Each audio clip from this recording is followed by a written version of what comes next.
John O'Connor, thank you for joining us within the studio here within the European Parliament. We've just come out of the report launch for Housing Europe, launching the State of Housing in Europe 2025.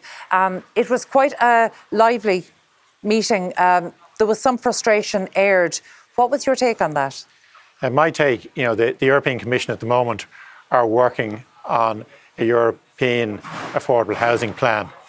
So there's a lot of concern from the various countries in relation to what will be in that plan and, what role, the European Commission are going to take and the European Union are going to take. So I think it was a very healthy discussion. There was repeated calls for emergency action. It feels to me like we've been calling for emergency action for a decade. Yeah, I think one thing that is recognised, right throughout Europe now is that each country is suffering housing shortages. It's not just Ireland, but every country.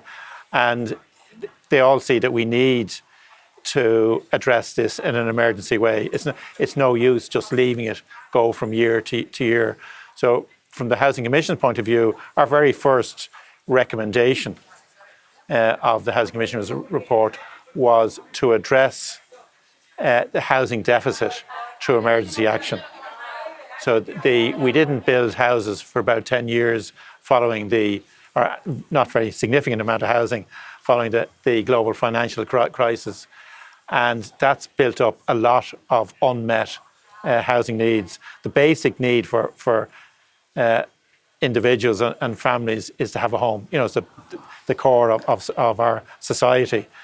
And you can take measures to increase housing supply, but you need to recognise today there are a lot of families and individuals who haven't got a home or need a home of their own. So we recommended that we need to deliver to meet that need now and over a number of years, such as taking measures of designating areas that can deliver a lot of housing. So identify parts of the country where you could deliver 1,000 homes or 2,000 homes.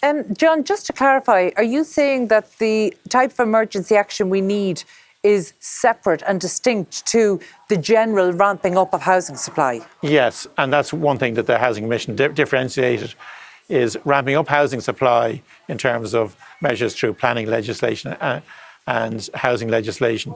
You can only increase it, year on year, but you need to take specific emergency action, the way we did during COVID, to say we need to designate sites, use vacant buildings, but actually deliver a lot of housing, in addition to the standard supply.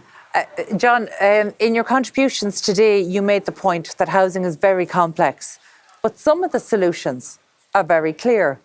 What are those? Yes, some of the solutions. One, you can't build a house without infrastructure. So where we need water supply, we need to provide water. Where we need sewage treatment, we need to provide, sewage treatment facilities. Where we need electricity, we need to supply electricity. So you need those basics. You also need to recognise that housing is a priority and focus on the absolute need to deliver.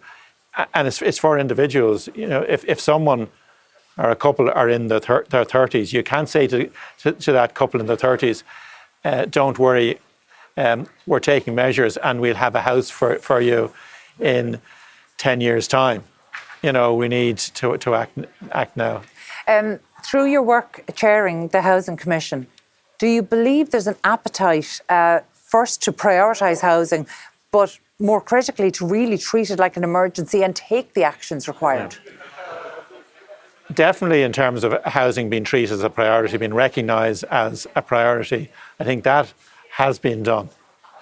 I think that the next step is to the reality of taking this as an emergency and delivering on it. We recommended setting up a housing delivery office. We need to absolutely focus on delivery. And it's not just new homes, it's about using our existing homes, better, or if there's vacant housing, using that. So it's not just about new homes, it's about considering our housing stock as well.